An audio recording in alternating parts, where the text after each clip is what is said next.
Assalamualaikum warahmatullahi wabarakatuh. Selamat pagi dan salam sejahtera untuk kita semua. Jadi pada kesempatan kali ini saya Puspitasari akan menjelaskan bab 2 tentang pengertian dan karakteristik hukum perburuhan. Namun sebelum memulai penjelasan lebih lanjut, izinkan saya untuk memperkenalkan diri terlebih dahulu.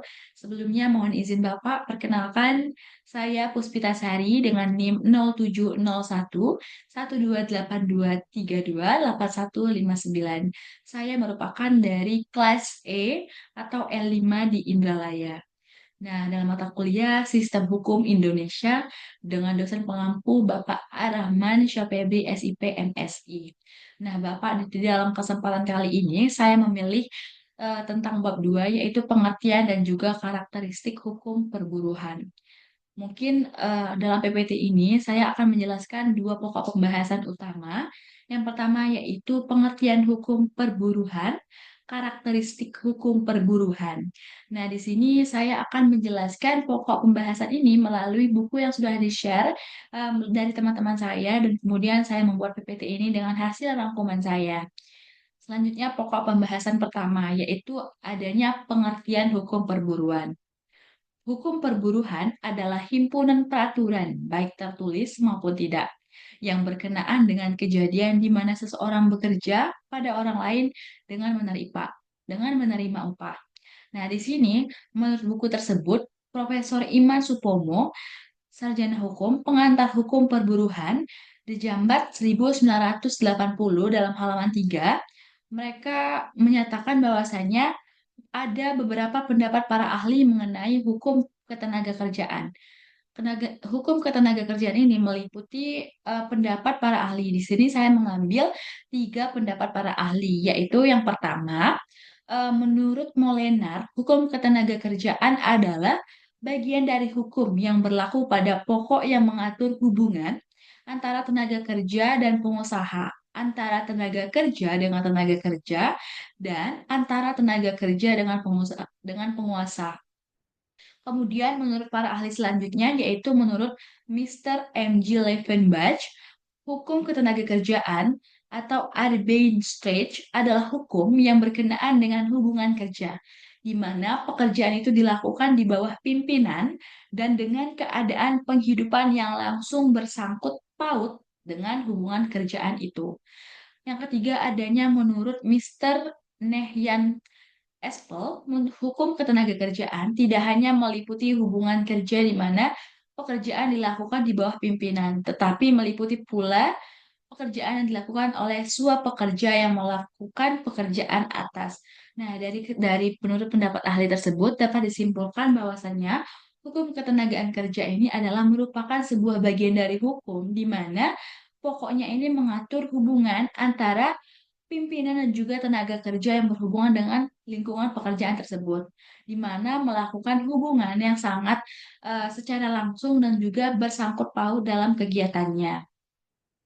Kemudian, hal-hal yang perlu dijelaskan di dalam hukum perburuhan.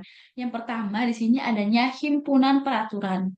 Himpunan peraturan ini perlu diketahui, peraturan yang dimaksud dalam arti formil, seperti undang-undang, peraturan pemerintah, dan sebagainya.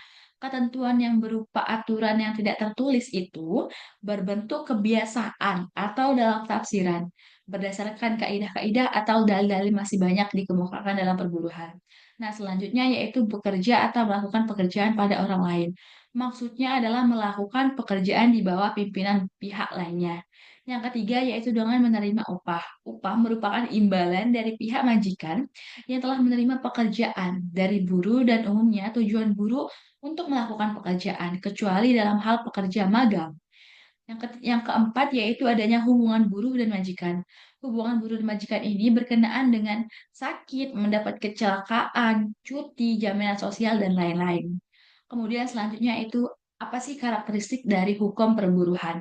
Nah, di sini hukum perburuhan itu di kebanyakan negara di dunia ini diakui sebagai disiplin hukum mandiri, di mana hukum perburuhan atau ketenagakerjaan ini dikarakteristikan oleh sejumlah ciri sebagai berikut. Yang pertama yaitu lebih banyak aturan hukum yang bersifat kolektif, yang dimana mengatur hubungan antara warga masyarakat, atau korporasi organisasi satu sama lain.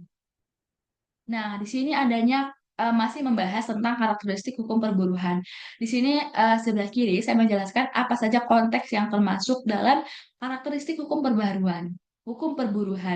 Nah, di sini sebelah kanan bisa dibaca teman-teman semuanya bahwasanya ada keterangan bagaimana konteks itu dan menjelaskan apa yang ada di dalam konteks. Yang pertama yaitu mengkompensasikan ketidaksetaraan atau perlindungan pihak.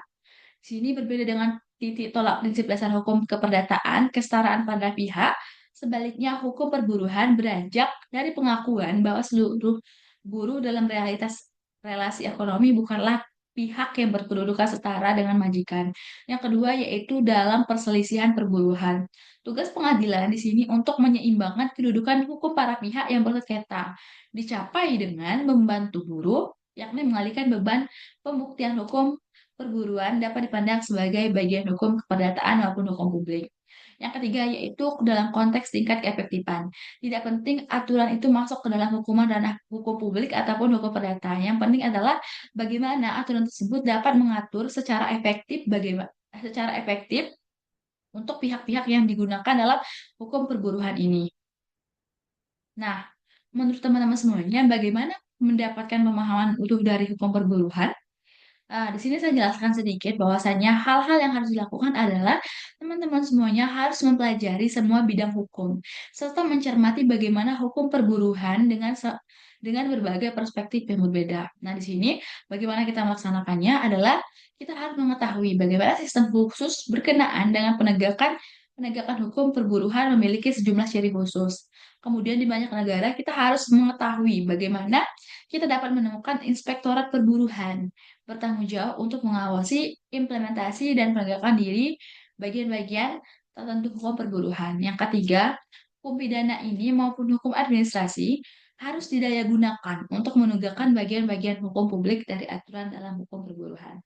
Mungkin itu yang dapat saya sampaikan dan saya jelaskan tentang pengertian hukum pembaruhan dan juga karakteristik dari hukum perburuhan. Mungkin saya akhiri apabila terdapat salah kata, saya mohon maaf. Saya akhiri. Wassalamualaikum warahmatullahi wabarakatuh.